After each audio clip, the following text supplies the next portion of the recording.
So the purpose of the event is to allow a group of individuals, you all, to come together and learn about a very important topic, resiliency.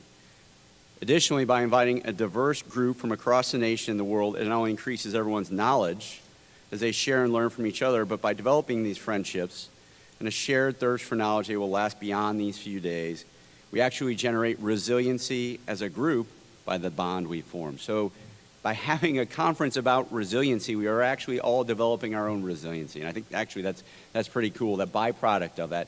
Because there is no doubt, especially for those in the military, but even in the civilian world, if you're involved in research or other topics, you will see each other again, right? And if you have questions or, hey, how does this work here? How is Air Force doing this? Or how does it work in academia? You can come back to the relationships that have started to here. And that resiliency, that shared purpose, I think is very important. So yet another great byproduct of what's going on today.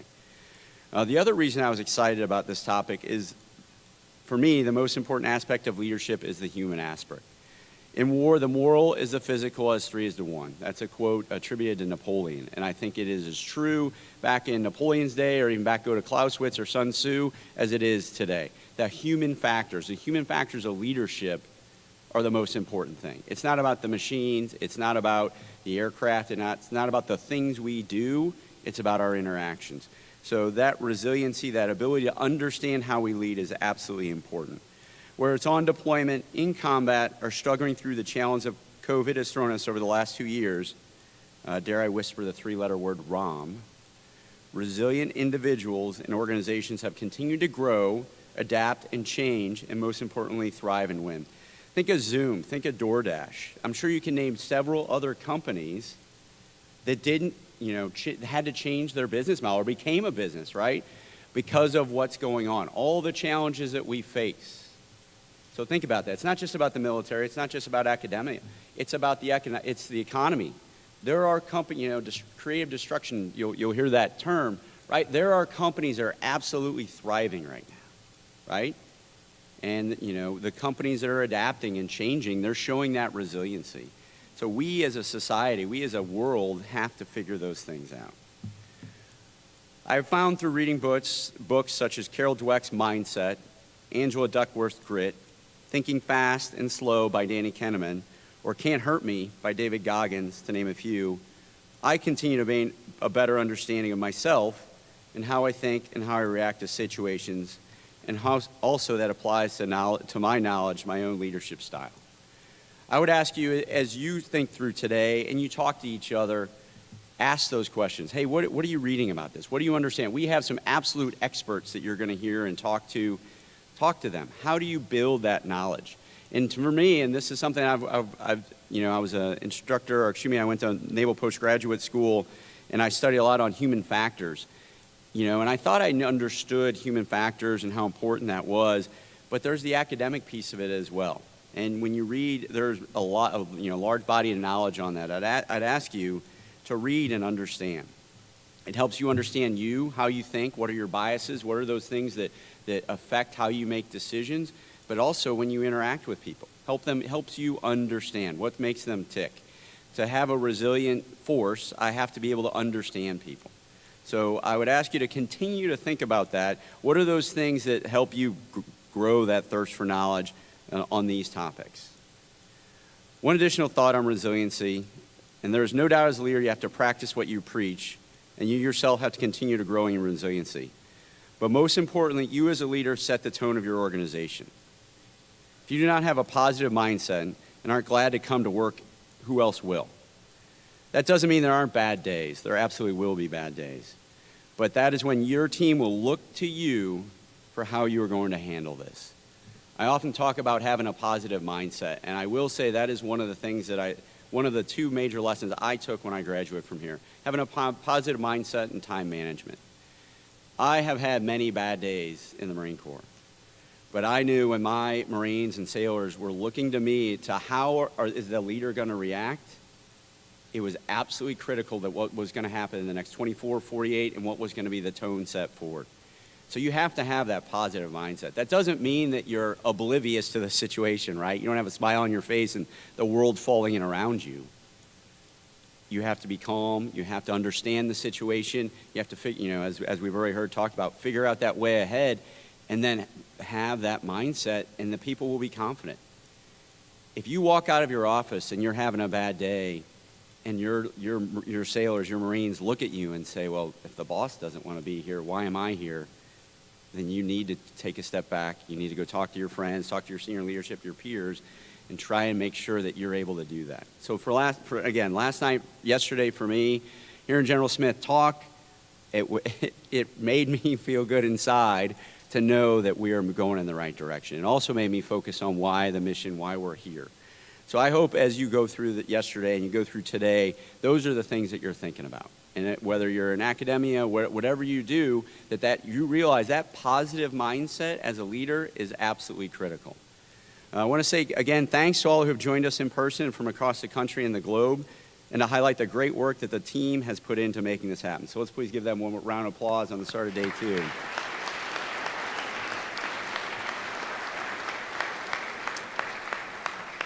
So I know the intro speaker doesn't normally take questions, but they gave me so much time, and I'm not going to certainly talk nearly as long as General Smith, but I will take a few questions.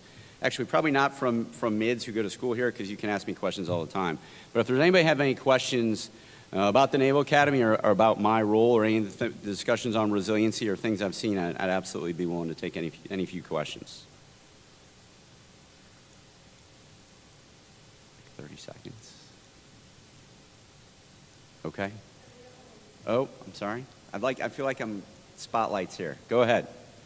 Hi, morning, sir. I'm David Steele from South Point Maritime Academy. I was wondering, what would you say was the hardest part of leadership throughout your tenure in the Marine Corps? Okay, so the question, just to make sure for those at home, the question was the hardest part about leadership. Is that kind of the sum of the question? So I was an instructor at the basic school. So for all Marines who graduate, I don't care if you went to ROTC, OCS, the Naval Academy, you go to the basic school, and that's 6 months, and that's where every Marine officer learns to become a rifle platoon commander. And so you go there, that's your first thing, and then you go to your MOS producing school, you learn your job in the Marine Corps, and then you go out to the fleet. So you do that as a brand new second lieutenant, and you think you're ready to do what you need to do. You learn a lot about the practicalities of machine guns and the practicalities of being a rifle platoon commander, and then you go in your first experience as a fleet. After my first tour as an artillery lieutenant in the fleet out in Camp Pendleton, I went back as an instructor at the basic school. And as an instructor is where and I had this conversation with a fellow instructor last night, that's actually where I learned about leadership, right? The challenge, of many things is that if you have the ability to teach something like leadership, how to be stoic, how to have that positive mindset when it's 35 degrees and raining, that is a true test of you have to be able to do it just one day, but in the case of the basic school, it's 6 months as a staff platoon commander. So I found myself truly challenged to be always on, to set the example, to be able to always do what was right, because I knew in that case, and much like this job now with 4,400 midshipmen, all of those lieutenants are looking to me to make sure this wasn't a facade, this was what you do. So, at the beginning, as you realize, wow, this is an awesome responsibility, am I up to the task? And I honestly had those, especially I got to the basic school, I was still a first lieutenant. And I was working with lieutenants. So there was a little bit of, I didn't have that, I'm a captain, you're going to listen to me. It's, well, you're a lieutenant too. So there's a challenge to that.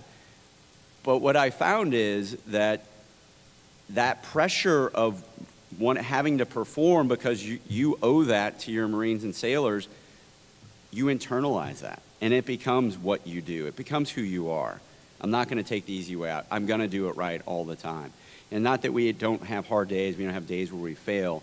But I really found that from a leadership perspective, knowing that expectation, I talk about being a professional 24/7, 365. That was one of the other things I talked to the mids about.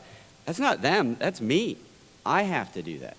So I think that is one of the true challenges of leadership that we all experience is this isn't just a job. This is who I am, and I have to live that every single day. And like I said, none of us are perfect, and that's where, your senior enlisted leaders are the ones who help you do that. Your peers, in my case, my wife will remind me occasionally of who I am and what I do. So I think that's to me, the biggest challenge is realizing that, this job is who you are, it's part of what you do, and it's something you have to do all the time. Does that answer your question? Yep. Right here. If you would come to the microphone just for all those out in the virtual world. Of course, sir. Good morning, sir. Midshipman Mays, Rutgers University. What would you consider to be your greatest weakness as a leader, and what steps have you been taking to try and mitigate that weakness? Okay, so that's funny you say that. So I consider, and I told the Soup when I was interviewed, my greatest weakness is talking to large audiences. So I think actually this was mentioned yesterday about Toastmasters. No, I haven't joined Toastmasters, but by doing it, but also for me, and so General Smith really, like yesterday, like he had no notes. He just got up. I mean, I talked to him beforehand. He just got up and talked, right? How amazing is that? Anybody else like that? I know I'm not like that. If you're like that, awesome, good for you. I'm 100% not like that, right? So I have to prepare. I have notes. I continue to practice. So for me, getting in front of large audiences is something you have to be prepared to do. When I was an instructor, I've been an instructor a couple of different places. Part of that is if you know your material good enough that you can have a conversation about it, you'll be fine, but you have to get to that point. So yeah, for me, it's public speaking. So here we are. Thank you, sir. Yep, good question. All right, sir, over to you. Good morning, sir. My name is Asaru Jordan. I'm from the University of Nebraska-Lincoln. I was just wondering if you could speak to important qualities and values you see in people who can effectively lead themselves and others. I'm sorry, say that. All right, can you hear me? Okay, yeah. My name's Asaru Jordan. I'm from the University of Nebraska-Lincoln. Good morning. I was just wondering if you could speak to certain qualities and values that you see in people that allow them to lead themselves effectively and others. Yeah, that's a great question. I think really the biggest one, especially with when you're talking, and I definitely was in that same boat as a midshipman, is the willingness to learn and the willingness to take feedback, constructive criticism, right? I don't know anywhere where you expect people to show up knowing their job or being ready to execute exactly what you want on the day they get there. And I'm not looking for the smartest person in the room. We just need people who are willing to learn, right? They don't come and say, I know everything already, there's nothing you can teach me. And they're willing to take feedback. I see those, we talk about it, and I coach youth wrestling, and my sons have wrestled, and we all talk about someone being coachable, right? If you've ever been involved in youth sports, or many played sports, or whatever, being coachable is key, right? So for me, that is really one of the biggest, I think, is somebody will be successful if they're willing to learn and they're willing to take constructive feedback. And that's me right now, right? When I came to the Naval Academy, I hadn't been here since 1994. I mean, I've been for a football game, but so I knew I did not know how this place truly operated. So I needed to learn. I needed for people to provide me feedback on what I was doing. So I think those are the characteristics of somebody who's going to grow and become, successful, whatever they do, is having that mindset. Thank you, sir. Yep. Appreciate it. Morning, sir. Midshipman Peluso, Rutgers University. My question is, as second lieutenants come into a new Marine Corps that's posturing towards near-peer adversaries, and especially the littorals, what kind of skills should second lieutenants that want to go infantry be looking at in this new kind of warfare? That's a good question. So I think General Smith, answered some of that last night. I'm an artilleryman, but I think I can talk succinctly about what we're looking for across the board. He mentioned about distributed operations, right? He talked about the idea that we're going to be spread out across the Pacific. First of all, I would say, for everyone who's going to be involved in the Navy and the Marine Corps, read about World War II. Although the weapons have changed, the tactics have changed, guess what hasn't changed? The terrain hasn't changed. Those islands haven't changed. Ian Toll's series, his trilogy is a good place. There's a lot of good books. There's a lot to be read about World War II and the Pacific and what happened there. What it comes down to in this distributed environment is, and the Marine Corps believes in this, is we're pushing down decision-making to the lowest level. So you have to be confident in your job. You have to be confident in your leadership ability. We talk about it, commander's intent. You're going to have to be able to execute, in some cases with no communications with higher, and you have to understand what your mission is. So I think this is, the change from what, the last 20 years, the last 2 decades of fighting in Iraq and Afghanistan. We talked about, being pushed down to the lowest level squad leaders, running patrols and having tactical, perhaps operational impact. I think it's no different in that same requirement for small unit leaders to have initiative, understand commander's intent, understand what the trust that is given to them to execute in that environment. So things are changing, but what I would look at it for a lieutenant platoon commander or for his squad leaders is that same level of initiative that we've asked for Marines, for hundreds of years. So I'll say things are going to change, but what we look at to say, hey, Lieutenant, this is what I need you to do, that's not going to change. So, Thank you, sir. yep. All right. Keep us on track. I think maybe like 2 more questions. Go ahead. Good morning, sir. My name is First Class Midshipman Nicholas Lewis from Maine Maritime Academy. My question, so you mentioned regreening, and it's honestly not every day that we have the honor of the Deputy Commandant coming to speak to us. So my question is, what are some tactics or skills that you embrace every day to regreen or motivate yourself or others? I think rebluing is also appropriate. Or rebluing.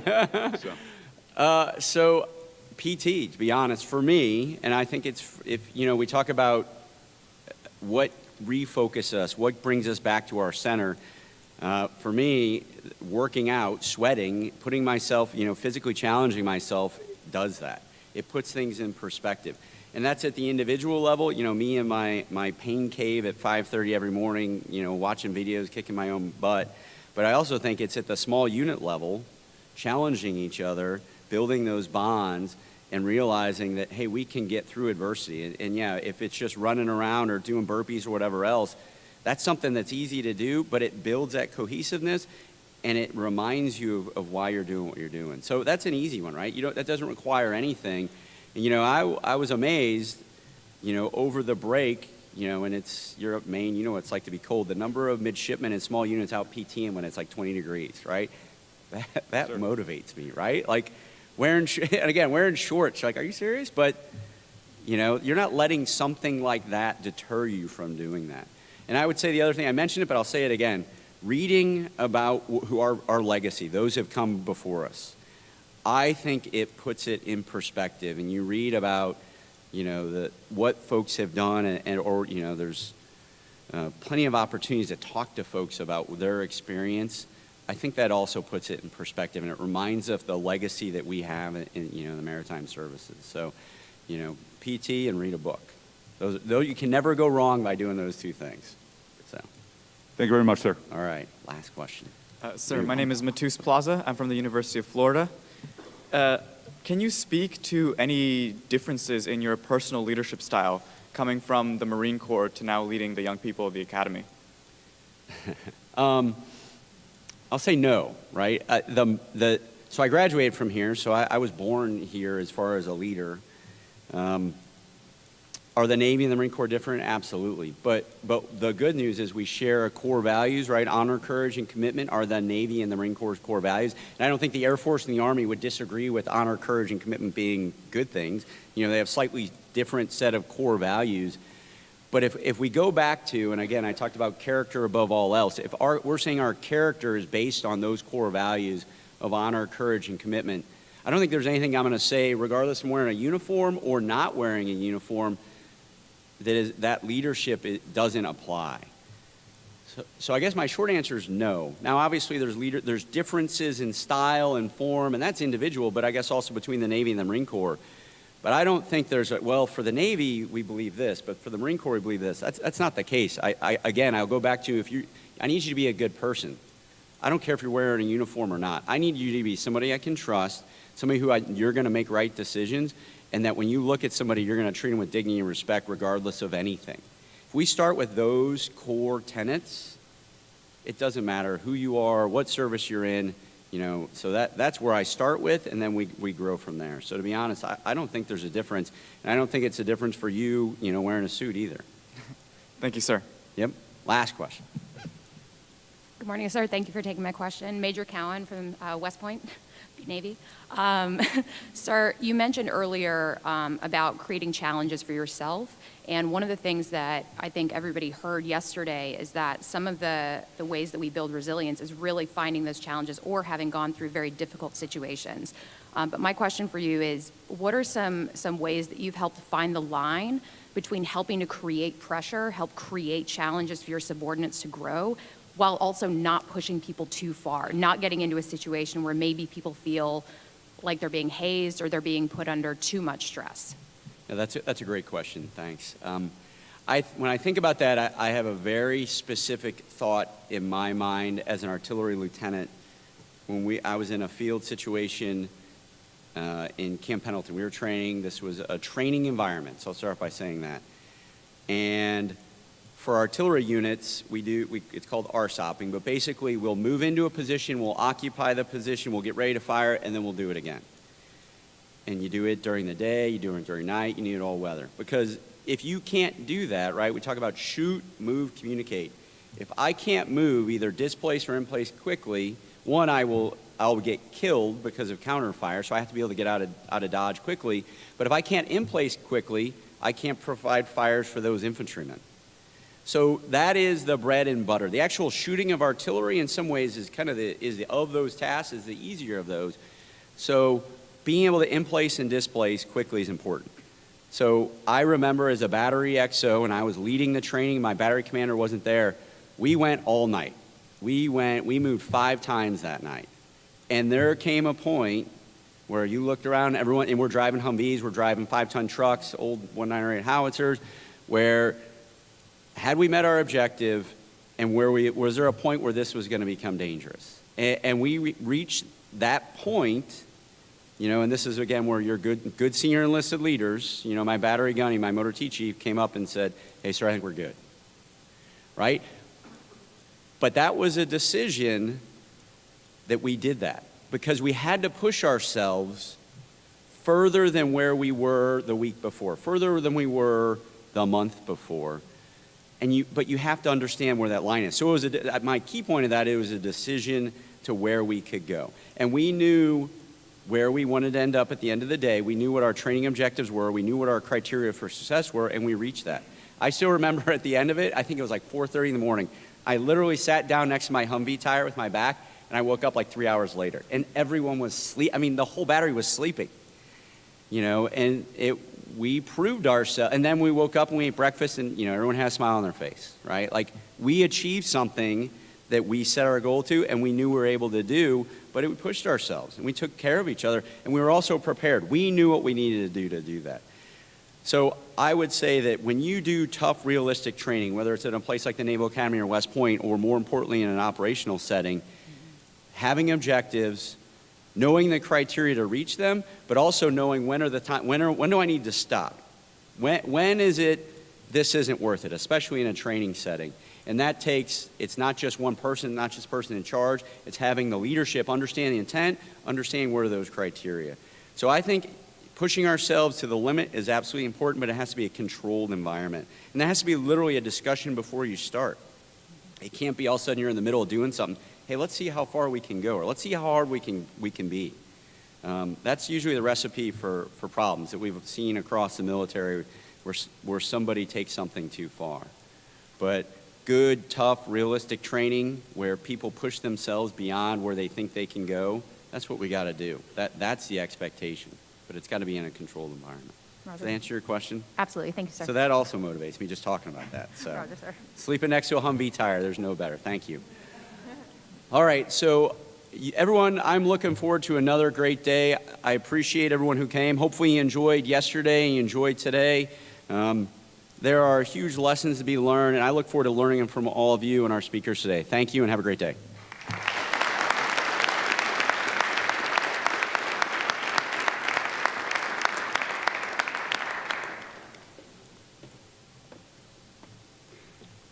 The next panel will be starting in about 5 minutes, so